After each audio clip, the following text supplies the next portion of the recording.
What's that?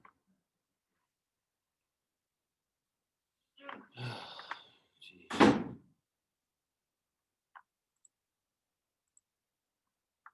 Okay.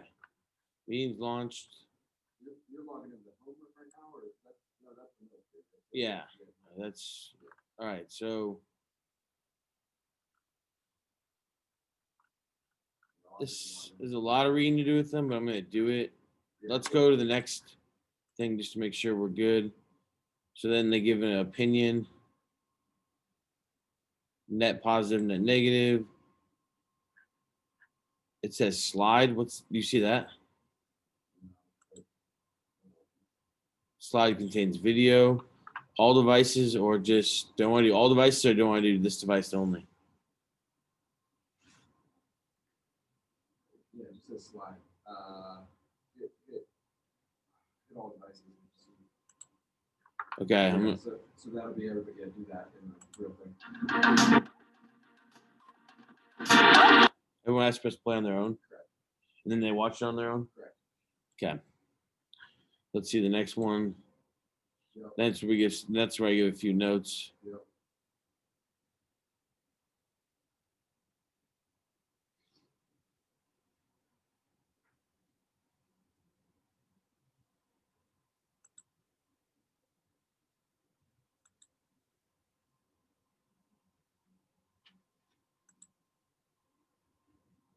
All right. And then once they're done with the quiz, they can leave the Zoom, you think? Yeah, that's all you got. Sure. I mean, that's It's gonna take at least, yeah. okay. I mean, if I walk through that whole reading with them, it'll take. Yeah.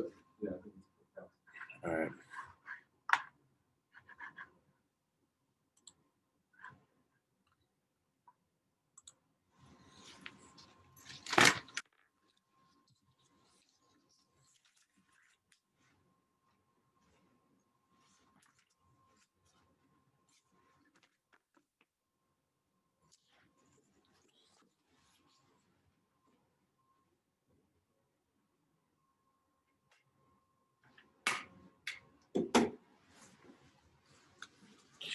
All right. Good morning, students, and glad that you are here. We're at about 15 right now, and I am assuming we're going to get a few more here. Just a reminder here, if you could have your camera on and you're comfortable with that, we would appreciate it. Just for the sake of being able to interact with you when needed. We're only at about 17 here, just Monday or Tuesday morning, which feels like Monday morning. So I'm going to let everybody log in here and get comfortable. Yesterday, the activity or your asynchronous activity in my class was meant to be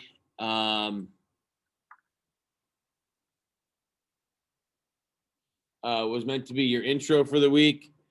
I noticed I had about 20 turned in. So if you didn't get yours turned in, that would be what you need to do for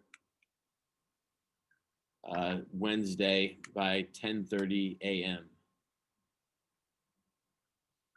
We've got somebody else coming in here to join, and then we'll go ahead and get started with the people that we have. And today we are going to be using a Nearpod as well for your participation points. So keep that in mind. Last week we talked about the basically exploration, how they explored, where the exploration occurred. And today and the next couple of days, we're focusing on conquest. Conquest and the effects of the conquest. And whether we like it or not, this conquest and the effects of it definitely still affect all of our lives today. due to the nature of what we're going to talk about today, which is the Columbian Exchange. All right, we are plenty far along here, so I'm going to go ahead and start this Nearpod, and I'm going to go ahead and put the link in, and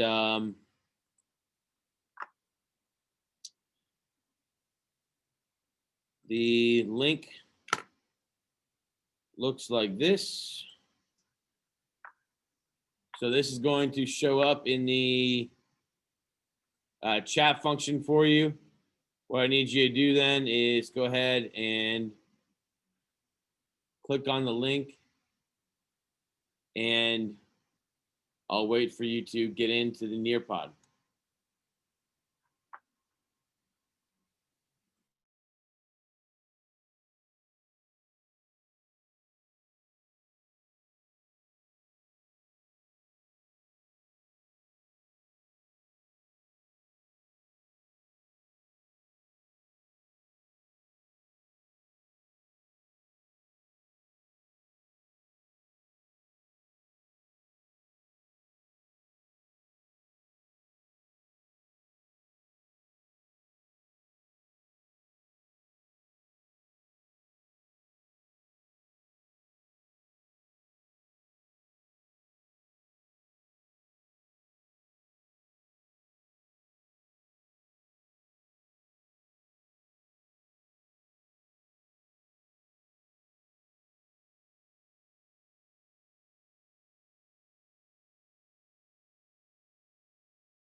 All right, so we're looking for a few more people here. Right now, I've got 15 total, and I've got 18 participants in the on the Zoom. So I need to have 3 more students here. Jump in, please.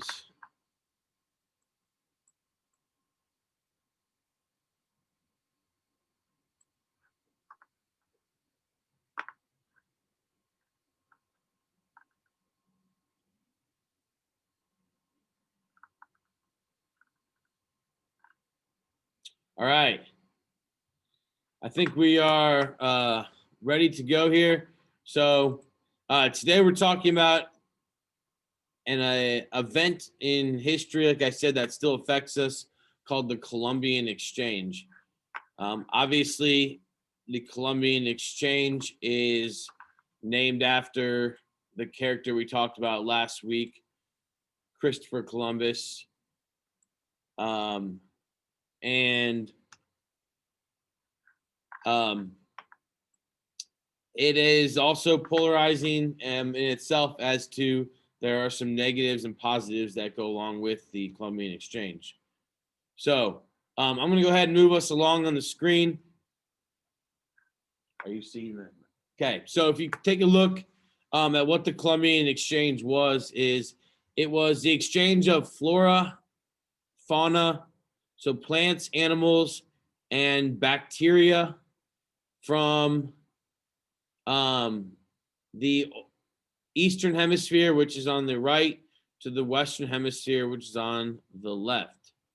Okay, or Afro-Eurasia to the Americas, and the Americas to Afro-Eurasia. Now, take a look at what is being exchanged. All right. If you remember, right, going back to what the Americas did not have, and if you look at it on the left-hand side, the Americas did not have large animals, okay, that provided transportation and provided large sources of meat, protein. Okay. What they did have that would be particularly useful in the what's known as the Old World or the Eastern Hemisphere, and that is corn, beans, potatoes. Those would be very, very valuable in the long run. Okay. For those students that are just entering onto Zoom here, I'm continuing to put the link up here just so that in the chat function, just as you can log in and get a username if you're just joining. All right, on the right-hand side, you're going to notice things that would definitely change what's known as the New World or the Western Hemisphere. Things like cattle, chickens, horses, pigs, all provided quite a bit of substance in terms of protein and transportation. Food, wheat, sugar, coffee. Again, this is just an example of what was exchanged. All right, so here's what I'm going to ask you to do on this website. Click on it, please, and then it's going to open up another link in your computer. Okay, it should be opening up another link. It should take you, so you click on it, it should take you to a document called the Columbian Exchange from the Khan Academy. And I know we're having more people joining here, so I'm continuing to put the Nearpod link in, create a username, and get in while you can.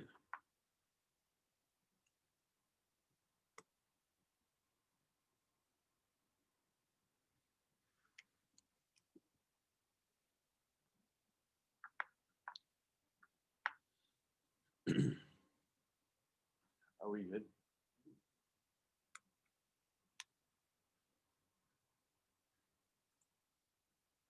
All right, so the Columbian Exchange. We're going to kind of skip the overview here at first and start with commerce in the New World. We're going to kind of page through this and talk about some of the major concepts. This is where, if you are writing things down or kind of keeping little bits of notes, mercantilism is certainly important this week. And we'll get into it here in the next 15, 20 minutes. So as Europeans expand their market reach into the colonial sphere, they devised a new economic policy to ensure the colony's profitability. The philosophy of mercantilism shaped European perceptions of wealth from the 1500s to the late 1700s. Mercantilism held that only a limited amount of wealth, as measured in gold and silver bullion, that means just how much gold and silver you had, existed in the world. In order to gain power, nations had to amass wealth by mining these precious raw materials from their colonial possessions. Mercantilists did not believe in free trade, arguing instead that the nation should control trade to create wealth and to enhance state power. In this view, colonies existed to strengthen the colonizing nation. So, colonial mercantilism looked like this: a set of protectionist policies designed to benefit the colonizing nation. And it relied on several factors. One is wherever you conquered, you had to have raw materials there. Two, you had to have cheap labor. That would be the natives, and then once they died, that would be slaves from Africa. Three, colonial loyalty to the home government. So you had to trust the people that moved there to give you your money and your silver and gold. And then four, you had to be able to control the shipping routes. So under this system, the colonies sent their raw materials, harvested by enslaved people or native workers, to Europe. European industry then produced and sent finished materials like textiles, tools, manufactured goods, clothing back to the colonies. Colonists were forbidden from trading with other countries. So ultimately, this is going to make the most money for the European nation that tried to do this. So commodification quickly affected production in the New World. American silver, tobacco, and other items, which were used by the native peoples for ritual purposes, became European commodities with monetary value. Before the arrival of the Spanish, for example, the Inca people of the Andes consumed chicha, a corn beer, for ritual purposes only. When the Spanish discovered chicha, they bought and traded for it, detracting from its spiritual significance for market gain. This process disrupted native economies and spurred early commercial capitalism. And we're not going to get into capitalism so much today, but that's how our world works or has worked for the last 150 years. All right. So the goods introduced by Europe and produced in the New World. As Europeans traversed the Atlantic, they brought with them plants, animals, and diseases that changed lives and landscapes on both sides of the ocean. These two-way exchanges between the Americas and Europe, Africa are collectively known as the Columbian Exchange. Okay, that's a definition you probably want to remember. Okay, two-way exchange between the Americas and Europe, Africa. All of the commodities in the Atlantic world, of all the commodities, sugar proved to be the most important. Indeed, in the colonial era, sugar carried the same economic importance as oil does today. European rivals raced to create sugar plantations in the Americas and fought for control of production. Although refined sugar was available in the Old World, that's the Eastern Hemisphere, Europe's harsher climate made sugarcane difficult to grow. Columbus brought sugar to Hispaniola in 1493, and the new crop thrived. Over the next century of colonization, Caribbean islands and most other tropical areas became centers of sugar production, which in turn fueled the demand to enslave Africans for labor. So everybody's tasted sugar before. It's addicting, obviously. Makes up a huge portion of our food today. It can be made much cheaper and in much larger supply in the Americas than it could be in Africa or Europe. All right. From the New World to the Old World. Though of secondary importance to sugar, tobacco had a great value for Europeans as a cash crop, a crop cultivated for sale instead of personal consumption. Native Americans had been growing tobacco for medicinal and ritual purposes for centuries before European contact, believing tobacco could improve concentration and enhance wisdom. To some, its use meant achieving an entranced, altered, or divine state. Okay, tobacco was unknown in Europe before 1492. It carried a negative stigma at first. The early Spanish explorers considered native people's use of tobacco to be proof of their savagery. However, European colonists then took up the habit of smoking and they brought it across the Atlantic. Europeans ascribed medicinal properties to tobacco, claiming that it could cure headaches and skin irritations. Even so, Europeans did not import tobacco in great quantities until the 1590s. At that time, it became the first truly global commodity. English, French, Dutch, Spanish, and Portuguese colonists all grew it for the world market. Native peoples also introduced Europeans to chocolate. Made from cocoa seeds and used by the Aztec in Mesoamerica as currency. Mesoamerican Indians consumed unsweetened chocolate in a drink with chili peppers, vanilla, and a spice called achiote. This chocolate drink, I can't even say the word. I'm Zocatlatl. I assuming the X is probably silent. Was part of ritual ceremonies like marriage. Chocolate contains theobromine, a stimulant which may be why native people believed it brought them closer to the sacred world. All right. Last but not least here, okay, from the old world to the new world. So that's from the Eastern Hemisphere to the Western Hemisphere. The crossing of the Atlantic by plants like cocoa and tobacco illustrates ways in which the discovery of the New World changed the habits and behaviors of Europeans. Europeans changed the New World in turn, not least by bringing Old World animals to the Americas. On his second voyage, Christopher Columbus brought pigs, cows, chickens, and horses to the islands of the Caribbean. Many Native Americans used horses to transform their hunting and gathering into a highly mobile practice. Travelers between the Americas, Africa, and Europe also included microbes. This was the bacteria I was telling you about. Silent, invisible life forms that had profoundly devastating consequences. Native peoples had no immunity to old world diseases to which they had never been exposed. European explorers unwittingly brought with them chickenpox, measles, mumps, and smallpox, decimating some populations and wholly destroying others.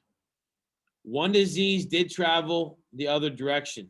Syphilis, a lethal sexually transmitted disease, came from travelers from the New World to Europe for the first time. The Columbian Exchange embodies both the positive and negative environmental and health results of contact, as well as the cultural shift produced by such contact. All right. Let's get a little bit of people to just throw in their opinion in the chat box. What was the best commodity introduced to the New World from the Old World by the Columbian Exchange? So the best thing that came from Eastern Hemisphere to the Western Hemisphere, or Old World to New World. What was, go ahead and throw in the chat. What do you think it was? We got silver, horses. I'm going to put my own opinion in there.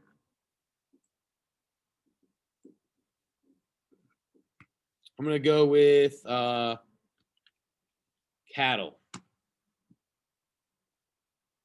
And I don't know. I like pigs too. I also like chicken. That's a hard one for me. It's like asking me what I want on my burrito at Qdoba.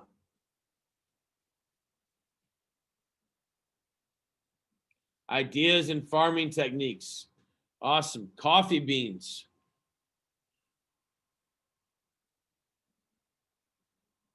Okay, realistically, I'm going to go with iron also, or the wheel. I think those are pretty important. Someone said potatoes. Potatoes would have been the other way around. We're talking old world to new world. All right, let's take a chicken. Let's take a second and look at what was the worst thing that came from Africa, Europe, and Asia to the Americas. What was one of the worst things?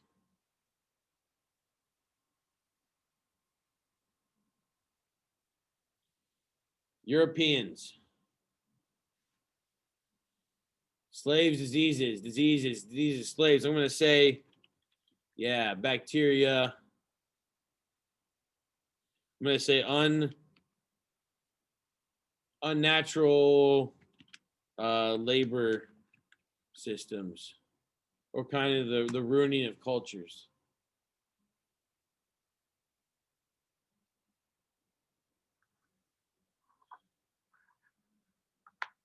Oops. Francesca, I said those to you directly. All right. Good. All right, so we're gonna go ahead and go back to the Nearpod lesson. And what we're gonna do next is I'm going to have you tell us what your overall opinion is of the Columbian Exchange. Do you think it was a net positive or a net negative? Go ahead and put your response in.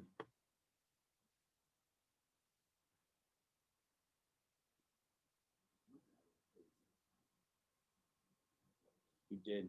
We've got 30 seconds to do this.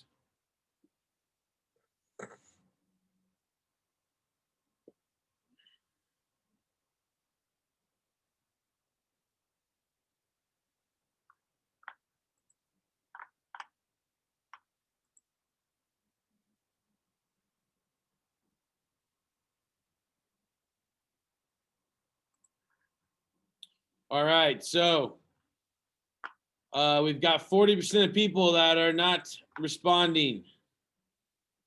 32% said net positive. 27% said net negative. All right, we need a few of you here to go back to the Nearpod, get off of the Khan Academy web page, and let's move on with our Nearpod lesson. So we've got a quick video here on mercantilism. All devices. So what you're gonna have to do, and I throw it up here, is it's a 1:50 video. Once it's done, it's going to help us continue forward in the lesson. We'll try to get this moving forward. Okay. So you're gonna have to press play on your own computer.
All right, students, if you are done with the video, if you could please go to the reactions page and press thumbs up or faster with the blue go faster sign, that would be helpful.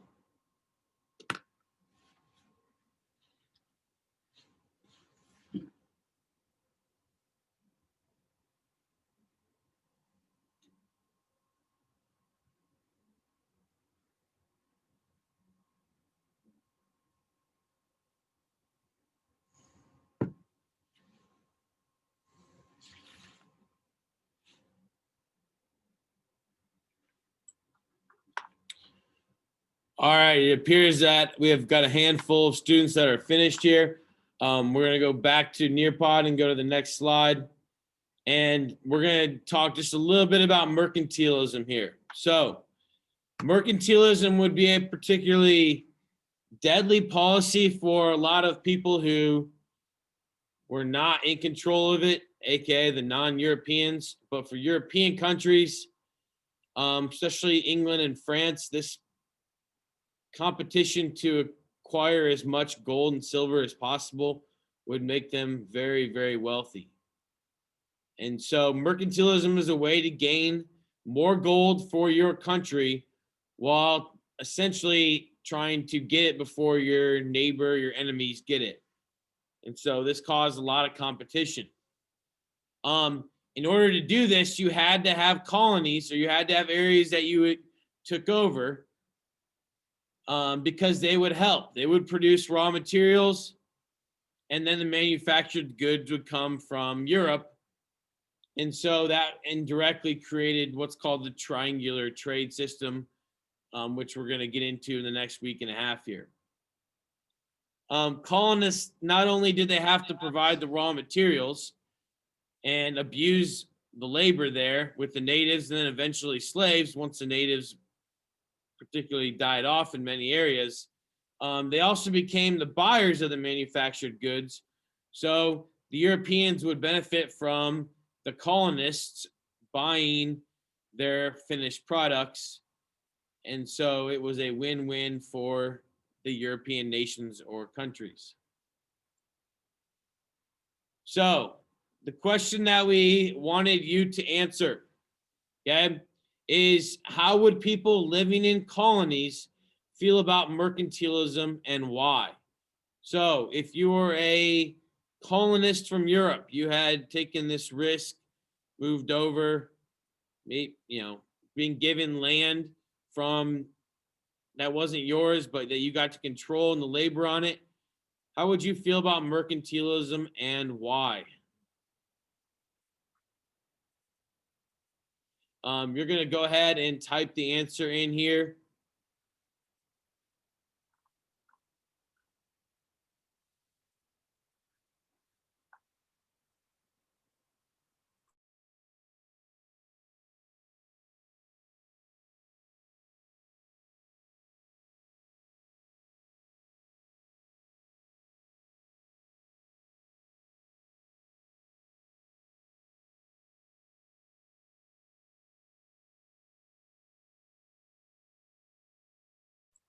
So far, we've got a good answer that says they would dislike it because they are taking their resources.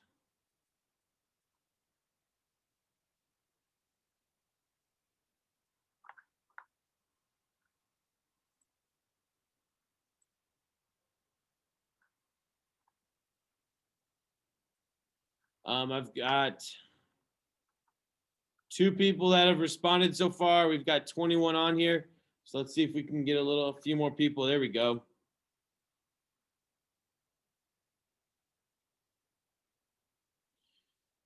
Got a lot of intelligent answers here. They wouldn't like it because they know the government controlling them. Things were taken from them. They weren't benefiting from it as much. Stuff taken from them, resources taken.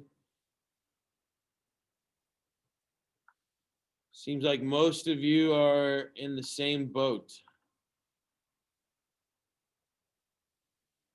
Looking for a few more students here. We're at 52% of you participating. We get a few more here, please.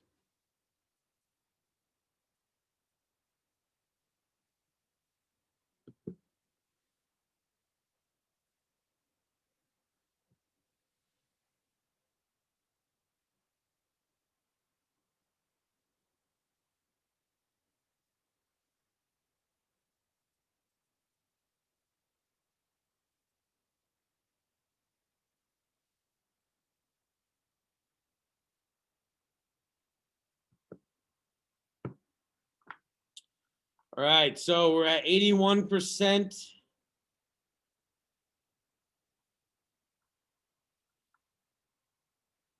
And I think most of you are putting together as well that this is going to lead to slavery because the Europeans were willing to do whatever they could to acquire as much wealth as possible. All right, so 1 person, 2, 3. All right, we're gonna go ahead and move on just for time purposes. So let's talk about a real quick review. The Columbian Exchange provided better nutrition for the whole world. an increased population, even though slavery would take 10 to 12 million people out of the continent of Africa. Eventually, it would provide more people on the continent of Africa because of the exchange of food. If you look at any of the food that we eat today, you can honestly go in and figure out where it was naturally made. Unfortunately, most of the stuff that we eat today is sugar and corn, which sugar came from the old world or the Eastern Hemisphere, and corn came from the New World, the Americas, where we're at. Mercantilism was a way from other countries to exploit their colonies and compete against each other, which then caused more labor to be exploited.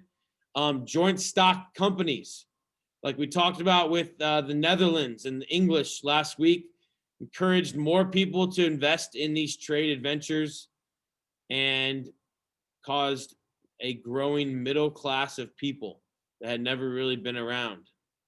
And then capitalism moved the control of money away from kings and queens to merchants. So because of these joint stock companies, more people had money, unlike in the Middle Ages where just nobles and really the kings controlled all money. All right. Here's what we're going to end off class with. You have a quiz. That's 5 questions. This quiz is going to be based on participation. Once you finish this 5-question quiz, you are done for the day. Have a great morning. I just want to say thanks for the participation and thanks for working with us as we try to smooth out how to learn this Nearpod a little bit better. And period 1, again, always a little bit of the guinea pig.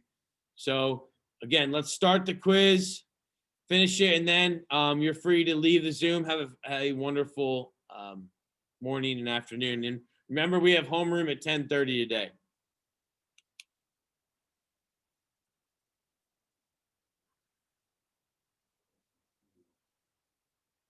What?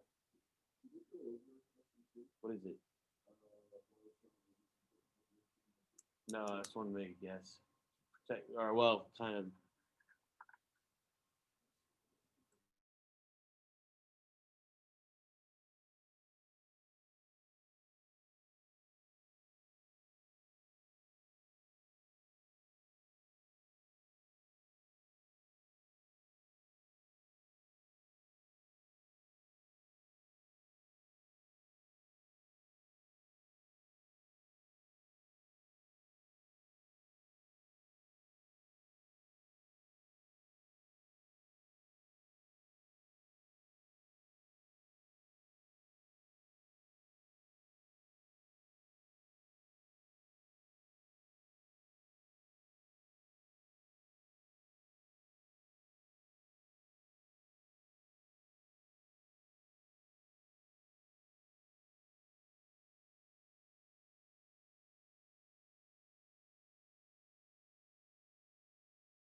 Bye. I think you have a great rest of your day.